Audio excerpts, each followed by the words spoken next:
Hello students, nice to reach you in this way. Today we are going to study an interesting topic, Psycholinguistic Principles. It comes under Module 1 of EDU 204.11, Psychological Dimensions of English Teaching. Shall we begin? But before we go to psycholinguistics, let us see what is linguistics in brief. Linguistics is a scientific study of the systems or principles underlying human languages.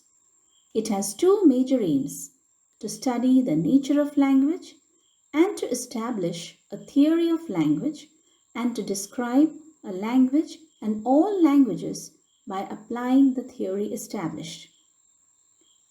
I hope you remember we have already studied the nature of language or linguistic principles in the first semester.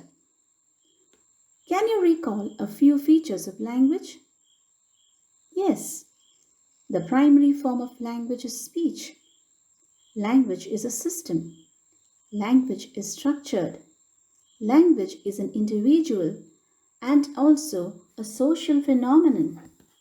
Language is a code.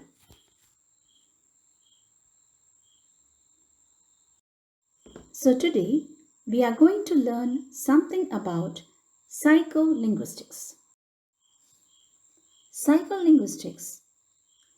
Language is a phenomenon unique to human beings. It is a part of human psychology, a particular kind of behavior which has as its primary function that of communication.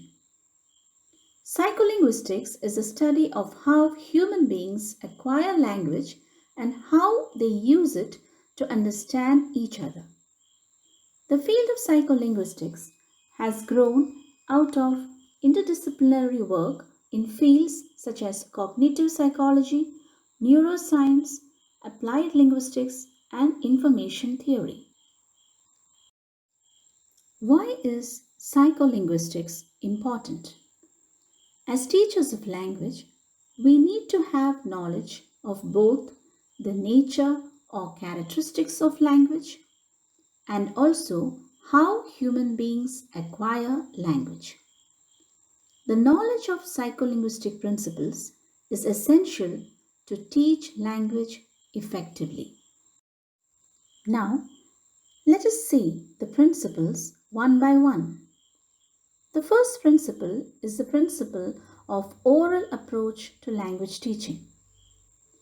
Language is primarily speech, or in other words, the primary form of language is the oral form. Written symbols are only secondary. In teaching language, listening and speaking should come first, followed by reading and writing. Oral practice is the quickest way of learning a language. The ability to speak a language motivates the student to learn it. Next we have principles of practice and drill. Language is a skill, and we know we need practice to attain mastery of any skill. Therefore, sufficient practice and drill must be given while teaching a language. Language learning is essentially a habit formation process. Constant and accurate practice is the basis of habit formation. The power of expression in a language grows by practice and not by merely knowing the meaning of words or rules of grammar. Next we have the principle of situational teaching. What are situations? They are nothing but contexts. The meaning of language is contextual. That is to say, language attains meaning according to the context in which it is used. Therefore, A language should be taught in situations or meaningful contexts. This is a natural way in which a child learns his mother tongue. Structures and words should be taught in meaningful situations. Situations can be created with the help of objects, actions, pictures, drawing on the board, and gestures. Conversations are excellent to present sentences in different contexts. Next, we have principles of selection and gradation. Mastery of a language involves mastery of its vocabulary and structures. One of the important maxims of teaching is simple to complex maxim. It means when you teach, you should start with the simple ones and then gradually proceed on to the complex or more difficult concepts.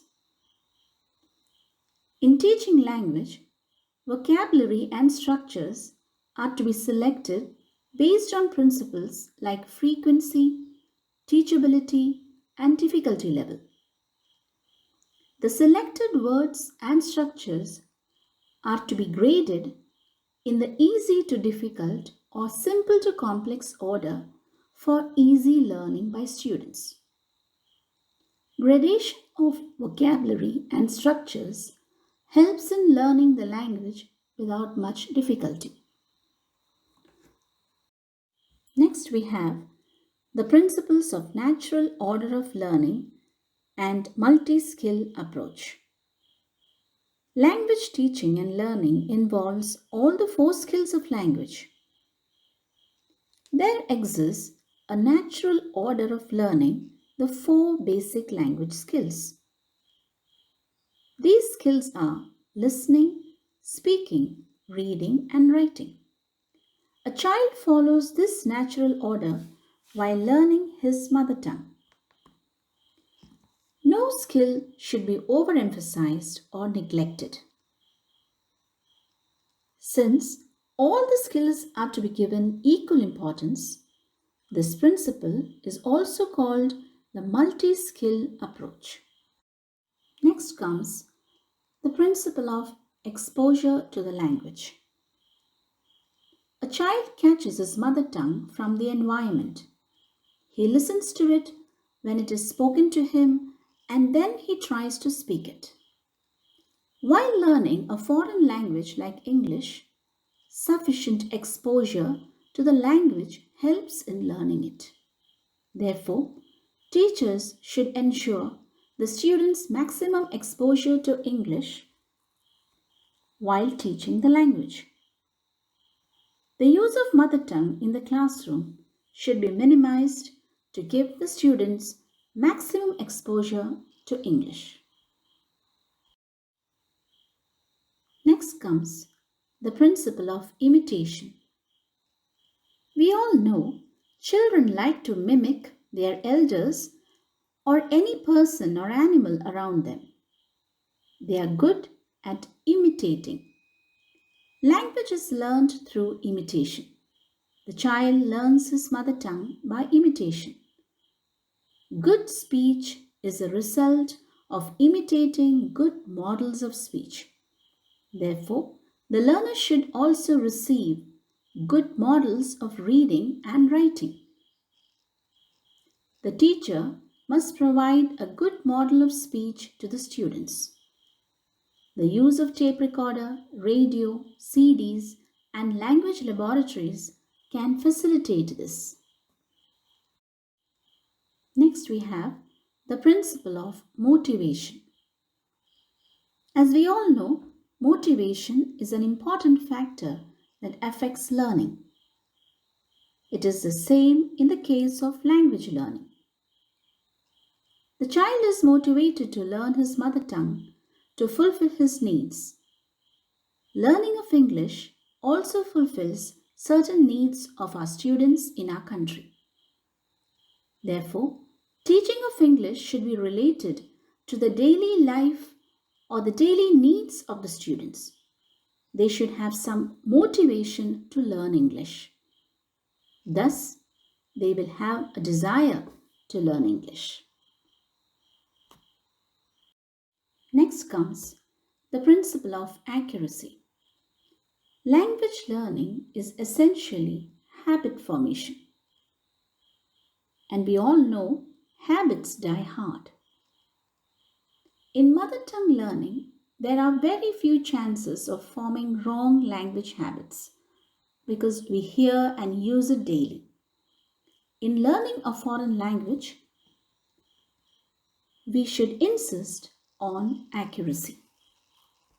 The English teacher should insist on accuracy in all aspects of language learning, such as pronunciation, spelling, structures, usage, etc.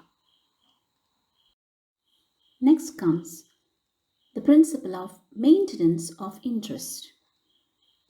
An important factor that affects learning is the interest of the learner.